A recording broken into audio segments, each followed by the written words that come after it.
Hi குட்டீஸ். கதைகளின் மாளிகை யூடியூப் சேனல் சப்ஸ்கிரைப் பண்ணுங்க. வாங்க கதைக்குள்ள போகலாம். ஒரு அடர்ந்த காட்டில் ஆற்றில் தண்ணீர் அழகா ஓடிக்கொண்டு அதில் மீன்கள் துள்ளி குதித்தும் பறவைகள் பறந்து கொண்டு இருந்தது. அதில் நரி ஒன்று வாழ்ந்து வந்தது. அது மிகவும் சாமர்த்தியமானது, ஆனால் தந்திரக்காரன். அதே காட்டில் ஆற்றுக்கு அருகில் ஒரு கொக்கு இருந்தது. அது மிகவும் நல்ல இதயம் கொண்டது. ஒரு நாள் நரிக்கு ஒரு குறும்புத்தனமான எண்ணம் வந்தது.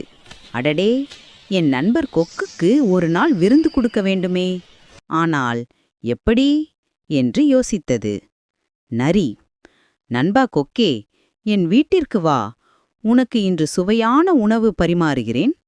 கொக்கு மகிழ்ச்சியுடன் நரியின் வீட்டிற்கு சென்றது. நரி தரையில் தட்டையான ஒரு தட்டில் குழம்பை வைத்தது. கொக்கு தனது நீண்ட அலகால் அந்த தட்டில் இருந்த குழம்பை சற்றும் எடுக்க முடியாமல் தவித்தது. நரியோ தன் நாக்கை நீட்டி சுலபமாக சுவைத்தது.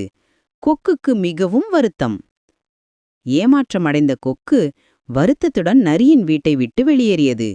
ஏமாற்றமடைந்த கொக்கு, நரி எனக்கு இப்படி செய்தது சரியில்லை, நானும் அவனுக்கு ஒரு பாடம் புகட்ட வேண்டும் என்று தனக்குள் பேசிக்கொண்டது.